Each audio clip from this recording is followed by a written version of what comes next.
talking about the crisis in America, a new study showing that most Americans do not have $1,000 should they need it in case of emergency. And part of the problem is that we are brainwashed, conditioned 24/7, 365 to buy stuff we don't need.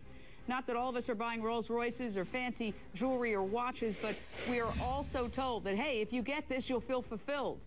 And actually, status symbols are a contrarian indicator. You don't need a status symbol if you're secure about your status in the world.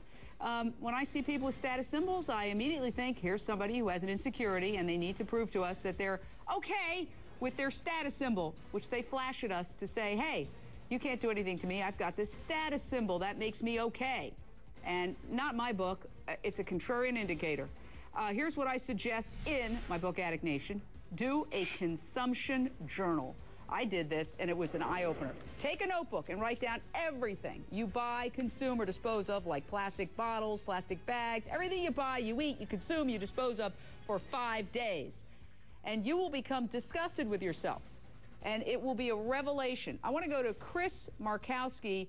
That's how I hit bottom on my overconsumption, which I still have to watch because in this culture, everybody's a hypocrite, including myself, because it's very hard to survive with the constant indoctrination that somehow if you just buy this, you'll be happy. It's a lie. Well, you're absolutely right. I can't tell you how many people come into my office and want their financial plans done, and they've got a nice watch and a nice car and a nice suit, but they don't have any money, and they've got huge credit card debt. Your stuff can end up enslaving you. And one of the keys to being financially independent is when you have more money than your neighbors and they don't have a clue. So I agree with you completely on the status symbol. One of the other gentlemen mentioned about the 100 stuff that he got himself down to. This is where I kind of disagree. He got rid of his woodworking tools and his camera. You don't want to get rid of things that you truly love. If you have a hobby or if you have a passion, there's nothing wrong with having that. To me, it's my family. I like having money so I can spend time with them. But, you know, I can't understand why I would throw anything like that away. So, you know, everybody's got to find what they like, but you have to pay yourself every single month and put money away. Well, you're absolutely right. One of the big problems as I researched this, credit.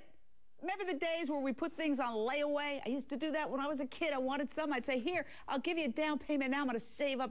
No, it doesn't matter what you want. You can get it, buy it, and then, oh, when the bill comes, you don't have the money. Oops. All right, Tom, California, your question or thought, Tom?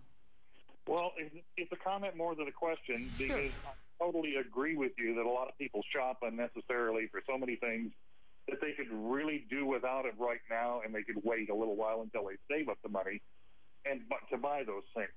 One way I've been able to do it, and I don't think I have a large income.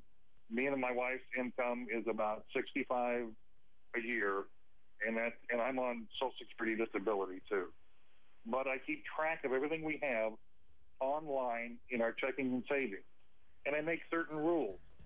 The day before payday, if there's anything left in the checking account, I throw it in the savings account just to save money. And because of that, I've been able to save up enough money to pay off the